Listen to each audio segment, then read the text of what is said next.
Welcome to our channel. నేను ప్రశాంత్. సజ్జల రామకృష్ణారెడ్డి అంటే తెలియని వాళ్ళు ఎవరు ఉండరు.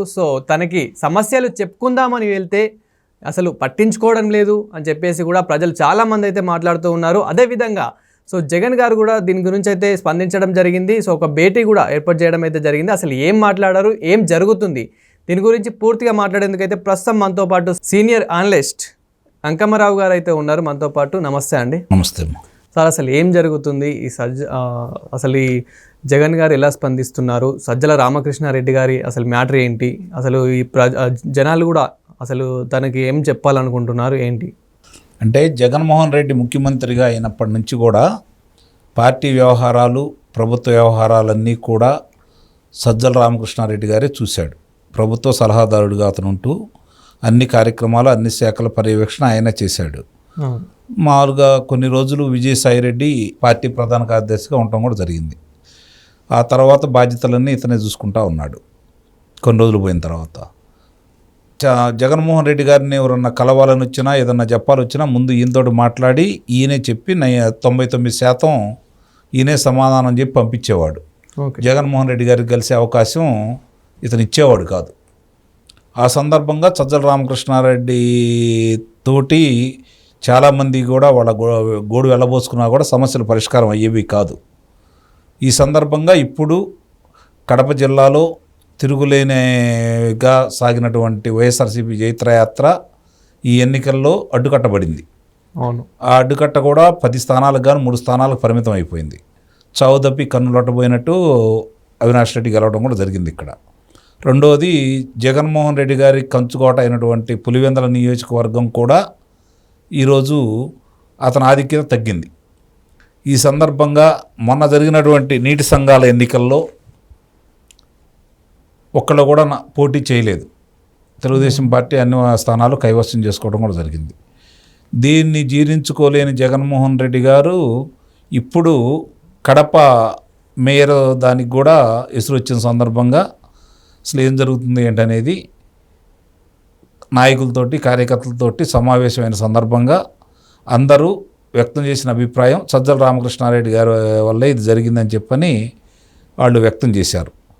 దీనికి ఆయన ఇంకేం స్పందించాడా లేదా అనేది తీసి పక్కన పడేస్తే, జరిగిన అన్ని ఉదంతాలకి బలిపోస్తున్న మాత్రం సజ్జల రామకృష్ణారెడ్డిని అయితే చేస్తున్నారు.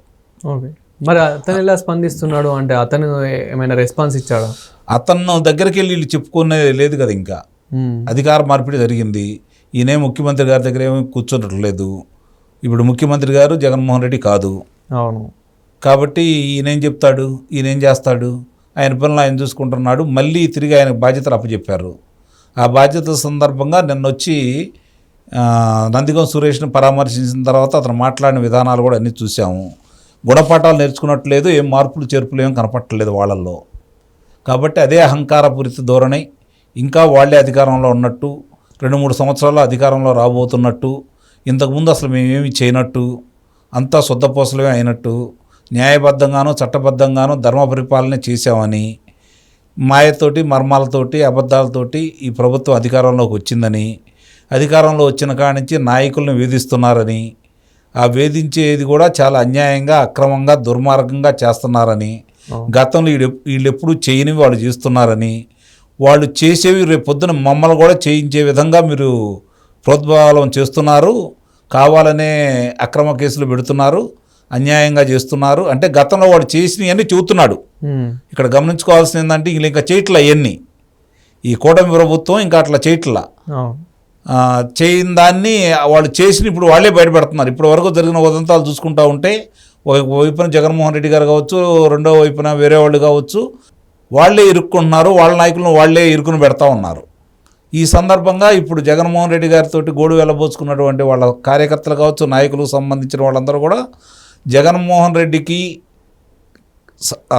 నాయకులకి కార్యకర్తలకి మధ్య అడ్డుగా ఇప్పుడు దాకా ఉండి ఆయన తప్పుదోవ పట్టించింది సజ్జల రామకృష్ణారెడ్డి అని, అతని మీద చర్యలు తీసుకోమని అందరూ చెబుతూ ఉన్నారు. కానీ వాళ్ళు చర్యలు తీసుకునే దిశగా అయితే లేరు. అధినాయకత్వం అంటే జగన్మోహన్ రెడ్డి. ఓకే, అతనికి ఇప్పటికి కూడా మంచి పదవి ఇచ్చారు. అతని మాటలే సాగుతూ ఉన్నాయి. ఇప్పుడు చాలామంది అనుకోవడం ఏంటంటే సజ్జల రామకృష్ణారెడ్డి చేశాడు అనుకుంటున్నారు, కానీ పైనుంచి వచ్చిన ఆదేశాలను మాత్రమే సజ్జల రామకృష్ణారెడ్డి అమలు చేశాడు. అంతే తప్ప సొంత నిర్ణయాలు ఏవి కాదు ఇందుట్లో. సొంత నిర్ణయాలు వేరే వాళ్ళు తీసుకుంటే దాన్ని ఆమోదించేంత మనిషి కాదు జగన్మోహన్ రెడ్డి. ఇది గమనించుకోవాల్సిన అంశం. ఎవరన్నా ఒక మామూలుగా ఎవరన్నా వచ్చి సలహా ఇవ్వాలన్నా ఇది కాదు ఇది అని చెప్పా ధైర్యం కూడా ఆయన దగ్గర చెప్పే ధైర్యం కూడా ఎవరికి లేదు. అలాంటి అవకాశం కూడా ఎప్పుడు అతను ఇవ్వలేదు. సరే ఇప్పుడు ఓడిపోయారు, నిన్న మరి ఘోరాతి ఘోరంగా ఓటమి సభ చూశారు.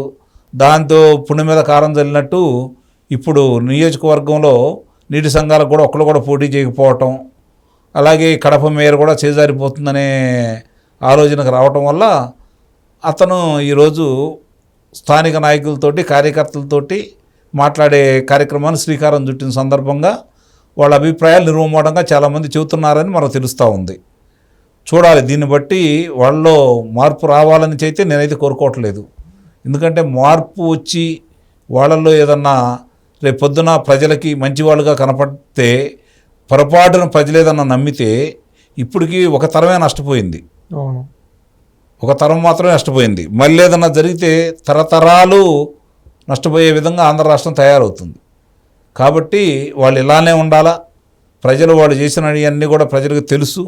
ఈ ప్రభుత్వం కూడా బయటపెట్టి దాన్ని ఆధారాలు కూడా ఉన్నాయి కాబట్టి, సాక్ష్యాధారాలు కళ్ళ ముందు కనపడుతున్నాయి కాబట్టి, ఎవరైతే అన్యాయం చేశారో వాళ్ళందరూ కదలాడుతూనే ఉన్నారు కాబట్టి వాళ్ళందరినీ కూడా అదుపులో తీసుకొని కారాగారవాసం శిక్ష విధించేసి అందరికీ అంటే బాధితులకు న్యాయం చేకూర్చి వాడు దాచిన ధనాన్ని వెలికి తీసుకొచ్చేసి ప్రభుత్వ ఖజానాకి ఎంతో కొంత జమ చేయించగలిగితే ఈ ప్రభుత్వ పెద్దలు కూడా చిరస్థాయిగా నిలిచిపోతారని అయితే నేను భావిస్తున్నాను.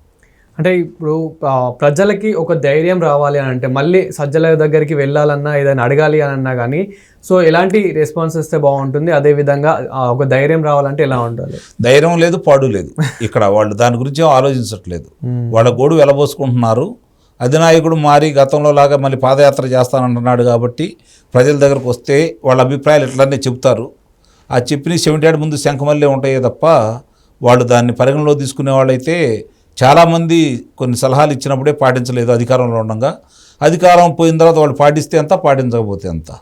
ఈ ప్రభుత్వం సజావుగా చేసుకుంటా వెళ్ళిపోయి వాళ్ళ ప్రభుత్వంలో జరిగినటువంటి అవకతవకలని బయటికి తీసుకొచ్చేసి దానికి బాధ్యులైన వాళ్ళందరికీ శిక్షలు వేయించగలిగితే ప్రజలకు ఇంకా బాగా అర్థమైపోతూ ఉంది. ఎవరు చెప్పాల్సిన అవసరమే లేదు. వీళ్ళు మార్పులు చేసుకున్నా చేర్పులు చేసుకున్నా ఇలా నమ్మే పరిస్థితి అయితే ఉండదు.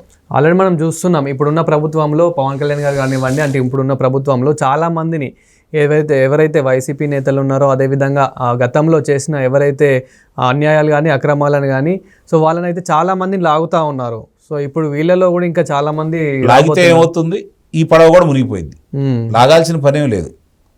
వాడు లాగినందువల్ల అక్కడ చేసిన అన్యాయాలు ఇక్కడికి వచ్చేసరికి న్యాయాలు కావు కదా. వాడు చేసిన దుర్మార్గాలన్నీ ఇక్కడేమి మంచి పనులు అయితే కావు కదా. దుర్మార్గాలు చేసిన వాళ్ళు ఎవరు ఎక్కడ ఎట్లా ఉన్నా కూడా వాళ్ళకి శిక్షలు ఎత్తేనే ప్రజలు కూడా శాంతిస్తారు. ప్రజలు అన్నీ గమనిస్తున్నారు. వాళ్ళు తప్పులు చేశారు కాబట్టి వాళ్ళకి శిక్షలు వేశారు. అలాంటి తప్పులు మీరు చేయొద్దు అని చెప్పి వాళ్ళు కోరుకుంటున్నారు. అది గమనించుకొని కూటమి ప్రభుత్వం కూడా ముందుకెళ్లాలని మనం కోరుకుందాం. Thank you.